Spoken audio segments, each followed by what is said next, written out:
Australia is moving north by about 7 centimeters each year. It's the fastest moving continent, and it moves so quickly, GPS systems have to be updated to keep pace.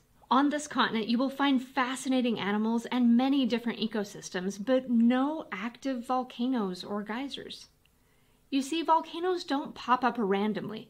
75% of all of Earth's volcanoes are along the borders of the Pacific Ocean, in a region nicknamed the Ring of Fire. If you look at a map of the world's volcanoes, it matches closely to a map of the world's tectonic plates. But what exactly is a tectonic plate? And how can something as big as Australia be moving? I'm Science Mom. I'm Math Dad. Today we're going to learn all about the structure of our planet.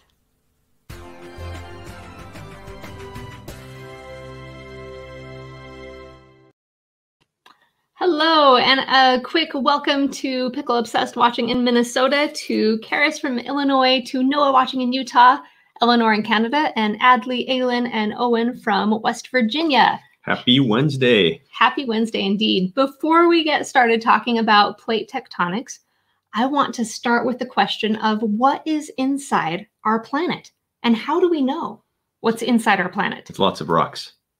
I know, I've dug in my backyard and it just sand and rocks. That's got to be what's in there, right? Well, if we think that Earth is made of the rocks like what we can see, then we have a problem, because Earth is actually heavier than it should be. So, Ooh. Quick little example of this, just for fun. Math Dad, I have 2 bags here, and one of these bags has our dog's favorite chew toy, and one of them does not. And I want you to see if you can tell without looking. So there's paper on the top of both of these, but now I'm going to hand them to you. Okay. What do you observe? Okay, so this one is much heavier, half the weight of my dog. I do not think this is a chew toy. So this one weighs about half as much as our dog weighs, and this one is really light. That tells you something about what's inside these, right? Yeah. One of these I could take a hit to the head with, and the other one, not so much. So let's pull out the paper real fast and reveal what's in here. In here, my bag has a nice little toy. Your bag a 5-pound weight. Has a 5-pound weight. And you could tell by lifting up that bag, you could tell it was way heavier, right?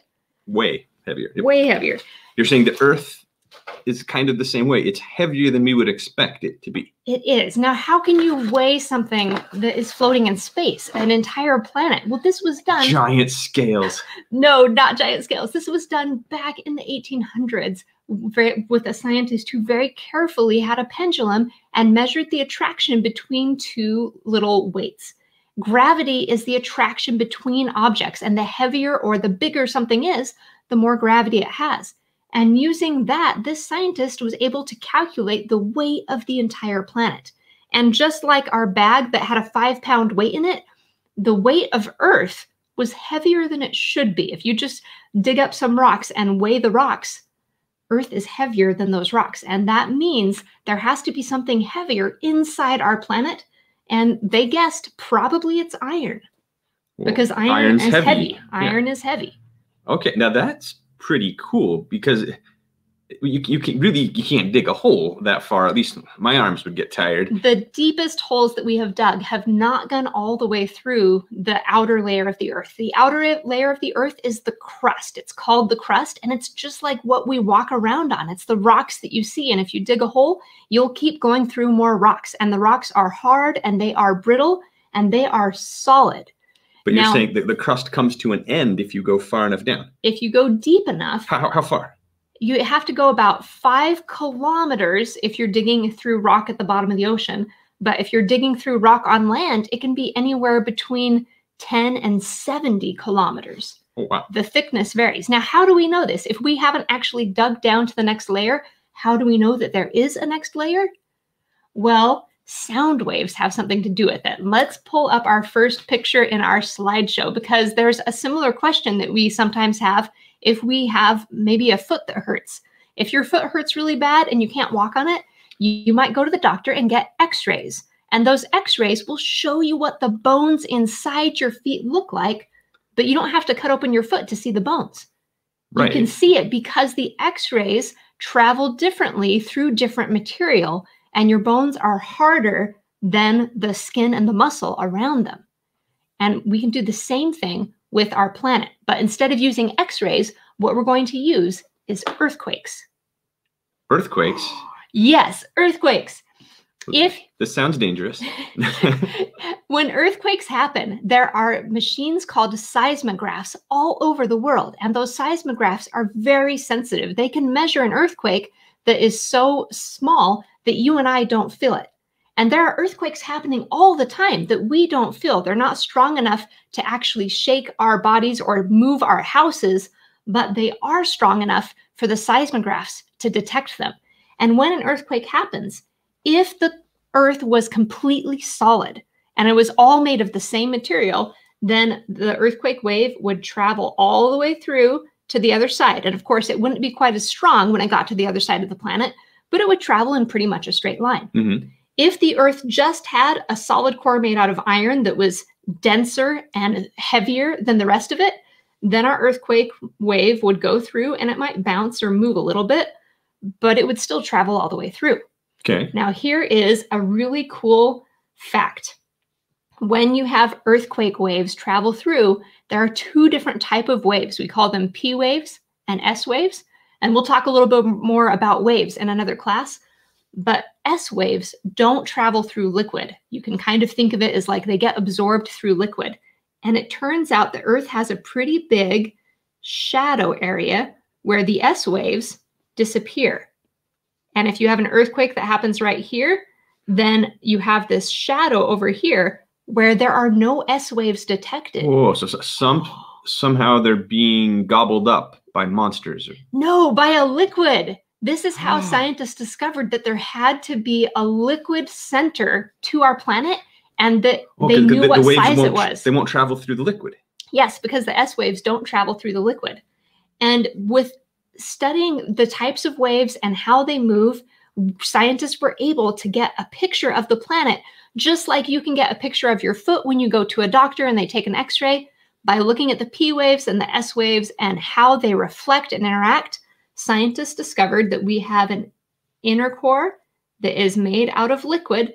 And sorry, I said that backwards. We have an outer core that is made out of liquid, and then we have an inner core that is solid.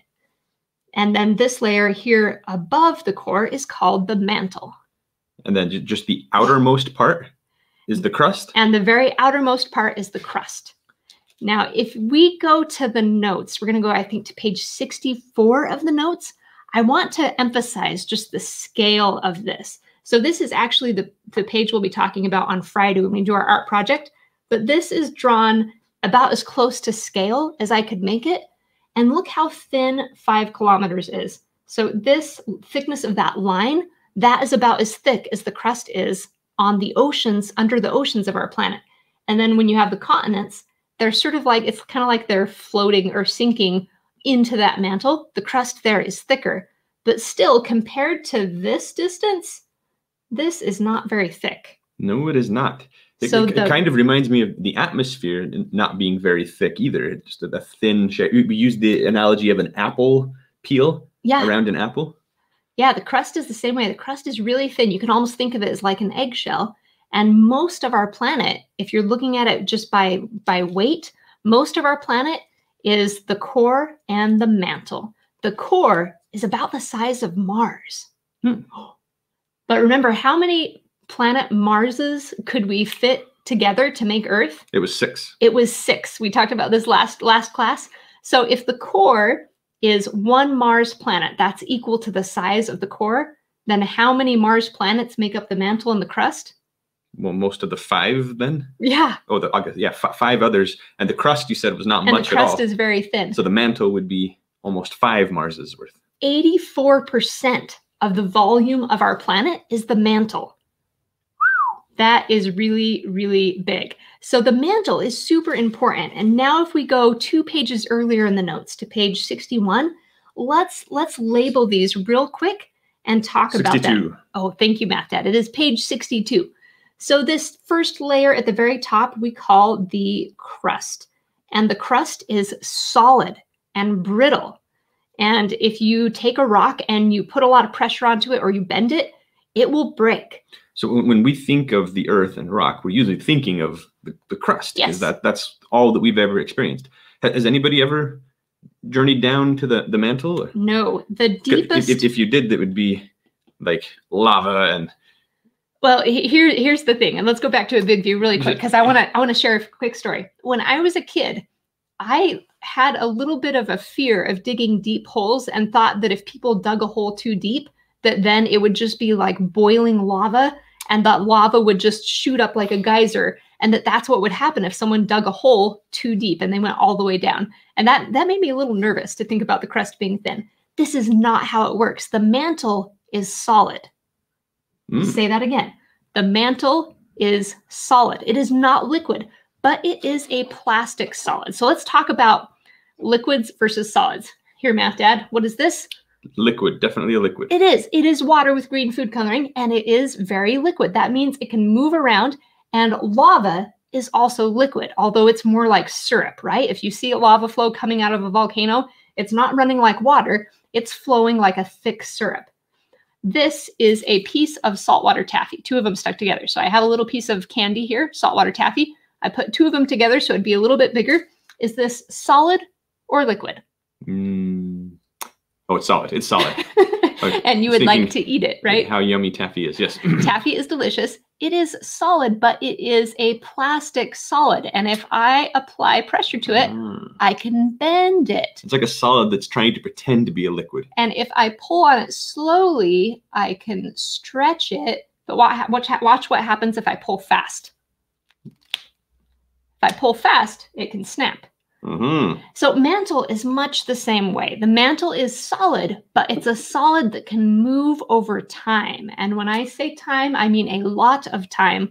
It takes hundreds of thousands of years for hot mantle near the core to move up toward the crust, and then it will cool and start to come back down. Hundreds of thousands of years. So it moves very slowly, but it does move. And it's a plastic solid. Let's go back to our notes real fast and finish this out. So I was totally wrong. So the mantle is solid. Yes. Not liquid. It's a plastic solid. And then we have our inner core. So that's the outer core? Oh, thank you, Math Dad. That's why she keeps me around. Sometimes it is hard to write and talk at the same time. We have our outer core, and this is liquid. And we have our inner core, and the inner core is solid. And the reason why we know that the outer core is liquid and the inner core is solid is because we've essentially used earthquakes, and those waves of the motion, they're kind of like sound waves almost. We've used that like a big X-ray to see what we can't actually dig down and get our hands on, because we can't dig down to the center of the earth. It's way too hot. So Pickle Obsessed was asking about Jell-O, because it's kind of trying to be solid and liquid, or it's got characteristics of both. I would say it's a solid.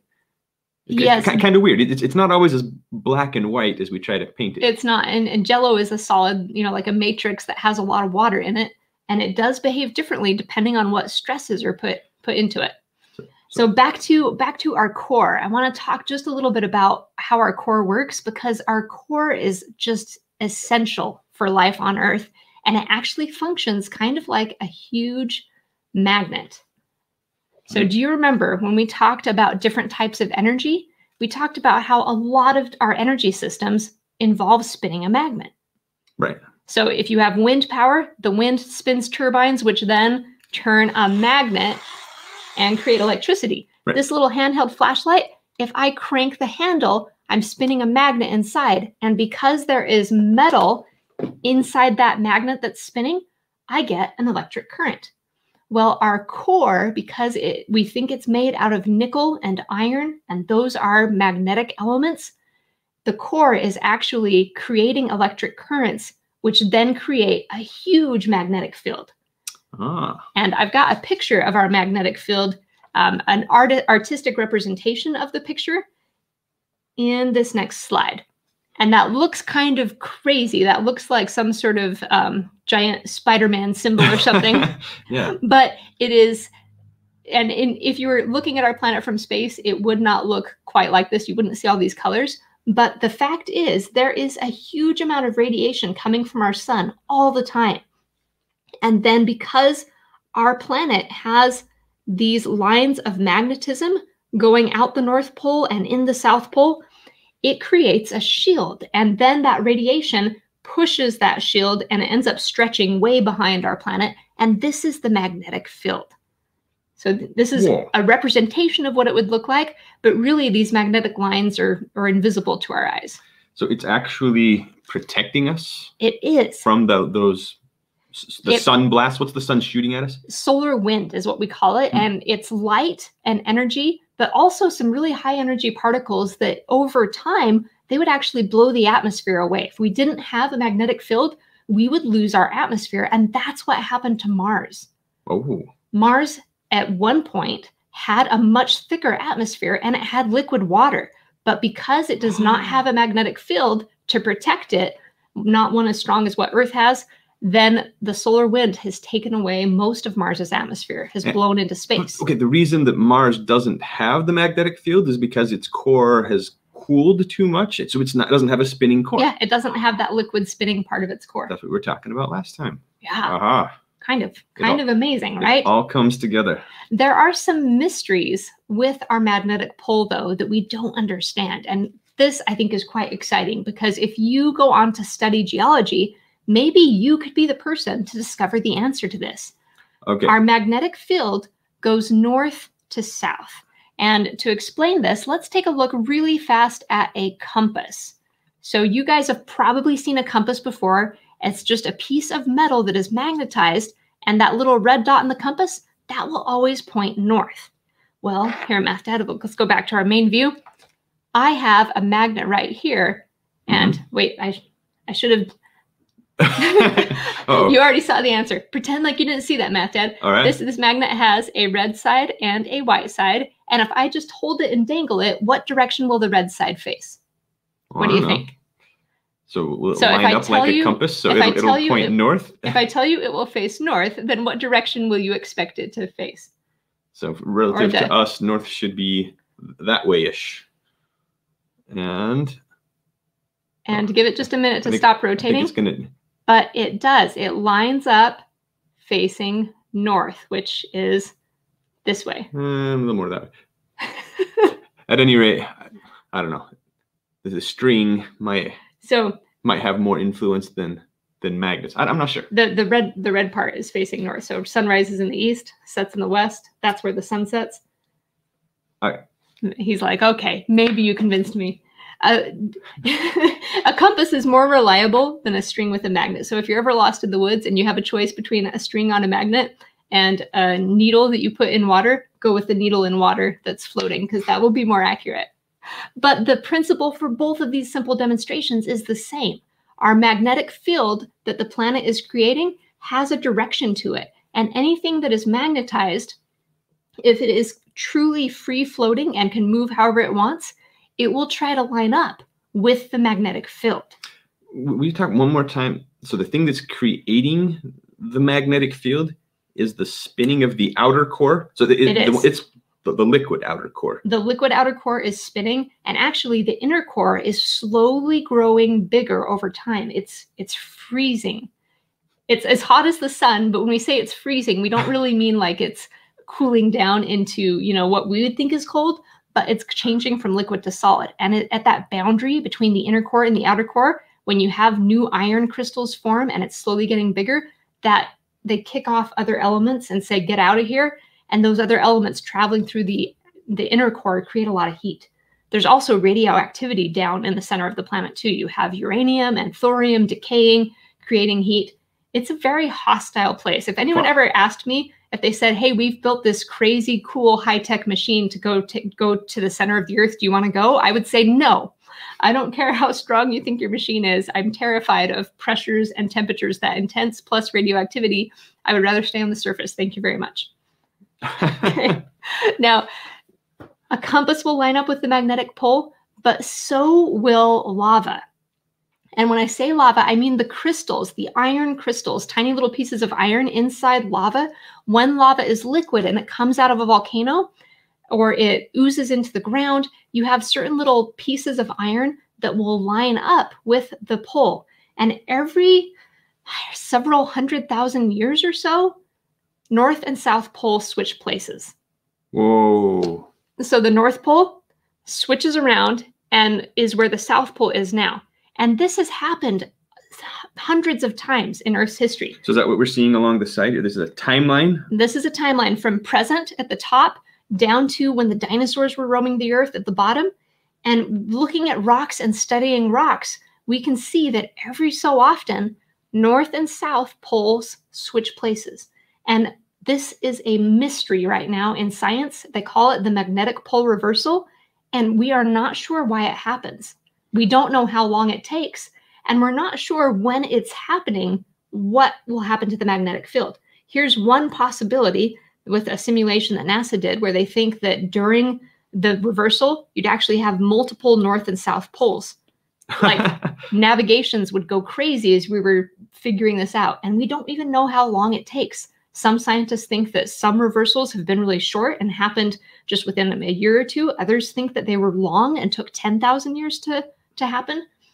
There's a lot we don't know about this. It's a cool and crazy phenomenon. Well, it seems like it would be pretty dangerous because the magnetic field is protecting the Earth. We don't think the magnetic field would disappear completely while it was reversing, but it could definitely be a problem.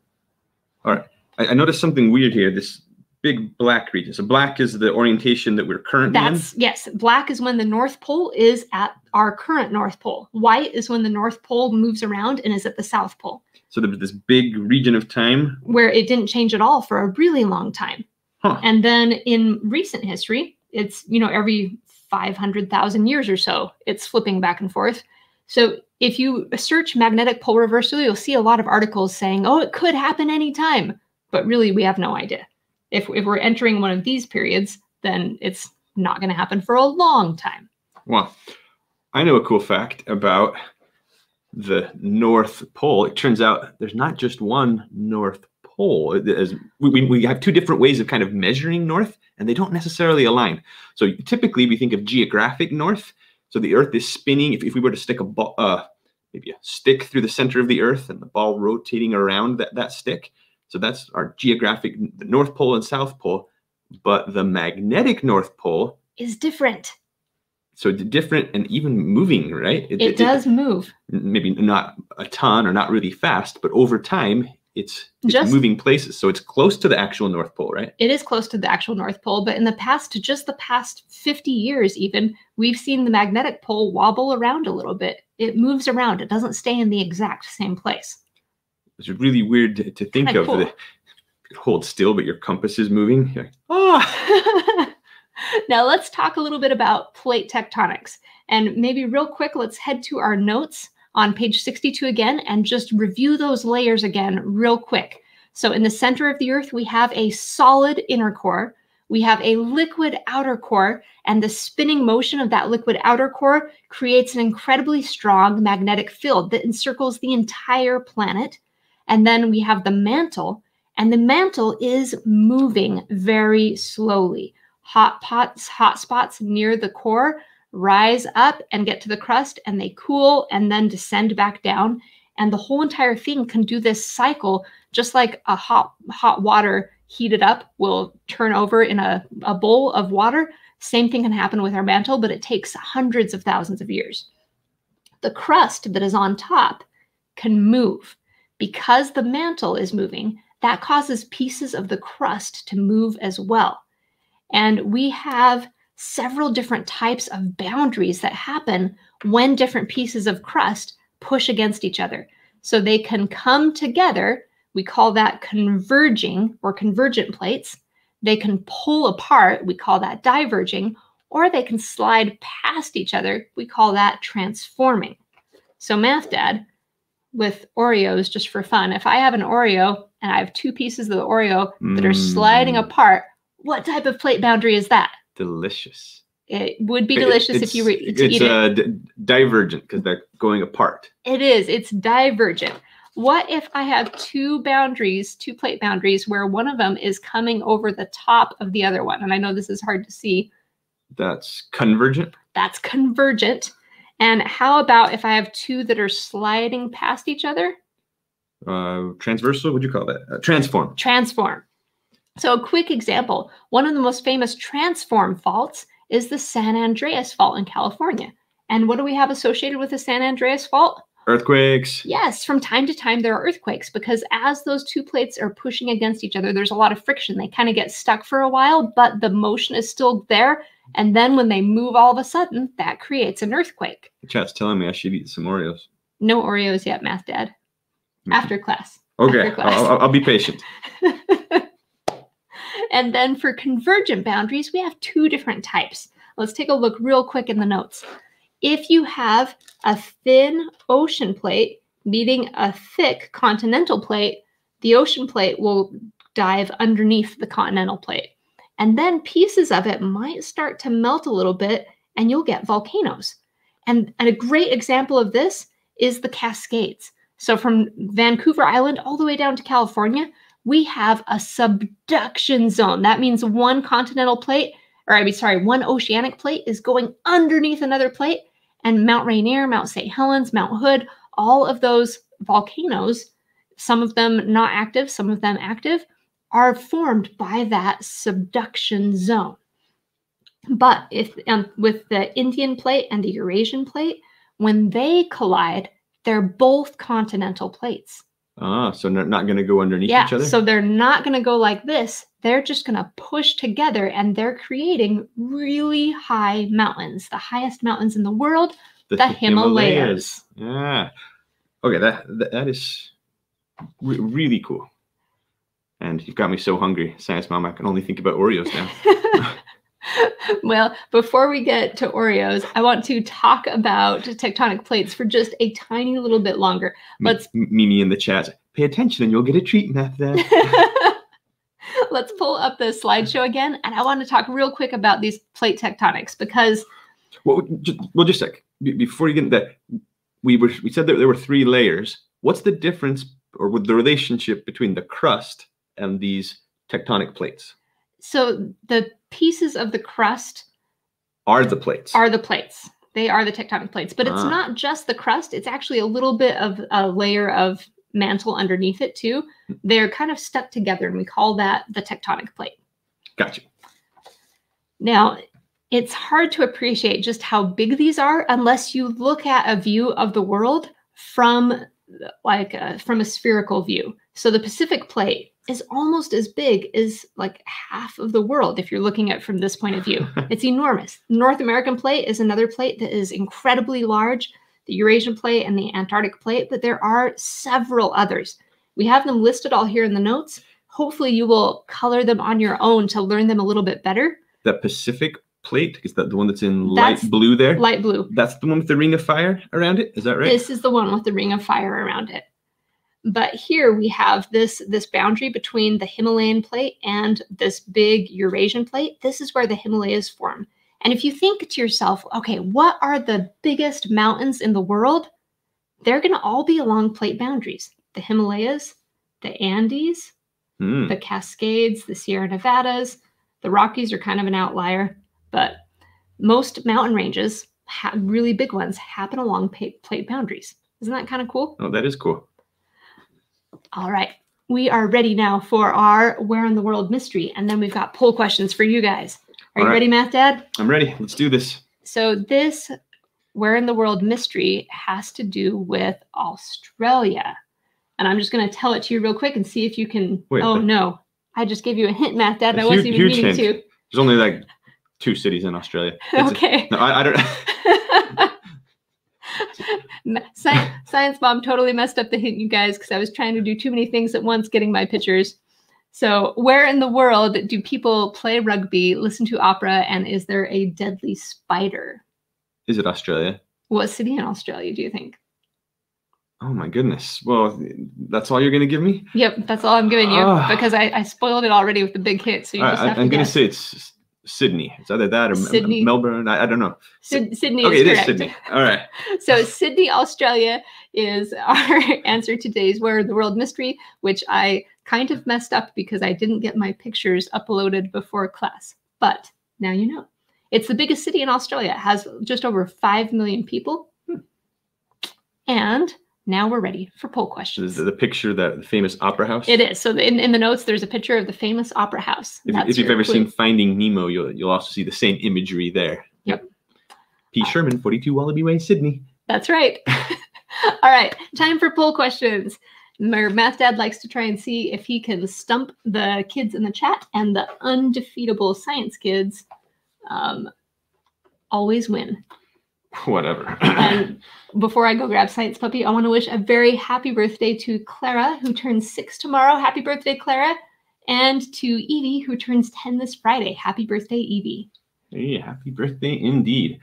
All right, you've gone to itempool.com/sciencemom/live. Our first question is, the mantle is mostly solid, mostly liquid, mostly gaseous, or only a legend? So were they paying attention today? That is the question. We definitely covered this. I think it's really amazing that we're able to answer so many questions about the Earth, because it's just down there below where you'd think we'd be able to measure it.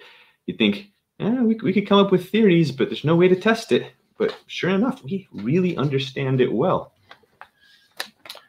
All right, revealing the answer. Chat says mostly solid. Science It is. It is a plastic solid, but one of the biggest misconceptions people have about the mantle is that it's liquid. It is not liquid. No, yeah, I knew that. I never would have thought it was liquid. All right, question 2.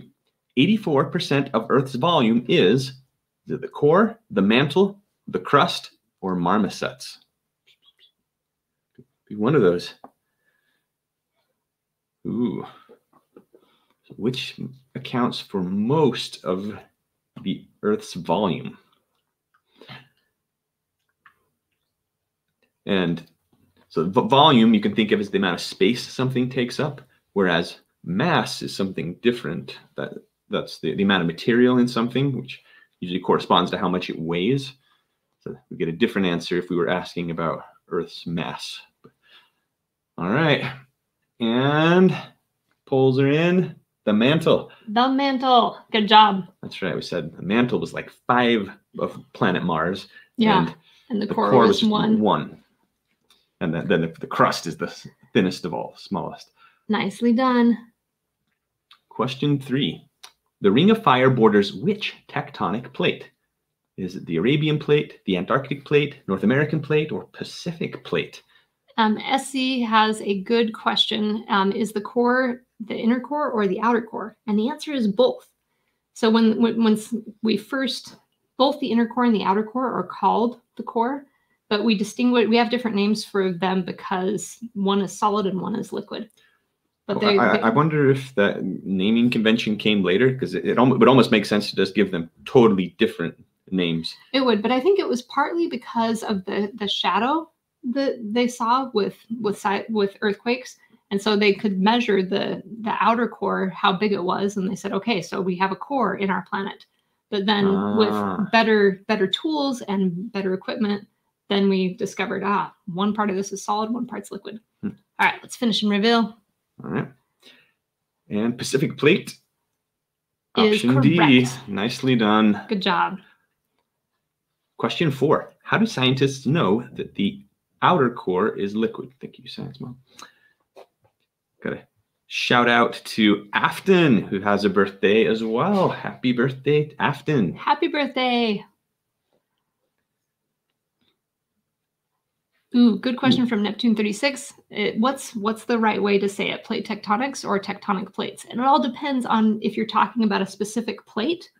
So then it would be a tectonic plate, like the plate that Australia is on. So the plates that the crust is made of are called tectonic plates. But the theory or the idea of there being plates that slide around and move around on a planet, that idea is called plate tectonics. Gotcha. So it depends on what you're saying. Both are correct. Makes sense. And the answer is the earthquakes, the waves pass differently through the core, and that's how we were able to tell the difference. So that is right. So you can't hear a splashing sound using sonar. And what about drilling down? Can we drill all the way down? No, most likely we'll be able to drill through the crust to the mantle. There's some research projects doing that. It's very expensive, but it's probably possible. It still hasn't happened, though. It hasn't happened. It's probably possible, but drilling all the way to the core, not possible. Nope. Nopety nope nope. All right, and our last question for today. Why are the Himalayas getting higher each year? Is it because gravity pulls less on tall things? Is it that the Himalayas are on a divergent plate boundary? The Himalayas are on a convergent plate boundary? Or actually, the Himalayas are getting shorter each year? This is the one, Science Mom. I don't think you're going to stump them, Math Ed, but I think Julia has a question that might stump you. Ooh. How many times does Mars go around the sun compared to Earth? Do you remember? Actually, we talked about this yesterday on Monday. Mars takes almost 2 years, 2 Earth years to go around. Ooh, didn't stump him. Oh, take that, Julia. And Noah has a great question. Why did Mars's core cool down and then stop spinning? We don't really know. Well, it's a smaller planet. It is a smaller planet, so it just didn't have as much heat as Earth did to begin with. So that's one idea. But yeah, for both Mars and Mercury, there's some interesting research that we could do if we can get more probes on the planets and do some more studies about how they cooled down and why. It would be interesting to know. Oh, they got it right. Okay, so that the Himalayas are on a convergent plate boundary. Nicely done, you guys. Good job. Yeah, converging, coming together, and that was pushing the whole mountain range to get taller and taller. It was creating the mountain range. Yes, that's how the Himalayas were created. No. Very nice. So I'm sure it's a very slow growth, not so much a fast growth. No, it took a long time for the Himalayan mountains to form, and other areas where you have mountains growing as well. It's a slow scale. How fast are continents moving? Like so continents move about as fast as your fingernails grow, actually. Well, that's really slow. It is. It is slow if you're watching your fingernails. You're not going to see them. You're not going to see them growing. But over time, over several weeks, there's a noticeable difference. It's very small though. And so with a continent, it's something that is so big for it to move just a few inches a year.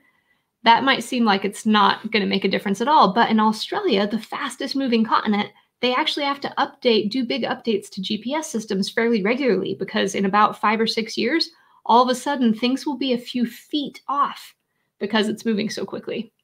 Oh. So Isaac's reminding us, victory dance, there's no escape, Math Dad. All right. So what victory dance are you going to do? I don't know. I don't have many dance moves. All right. Oh. There we go. We'll have to record some pre-recorded ones so that they can appreciate the full beauty of that. That was nicely done, Math Dad. Well, thank you.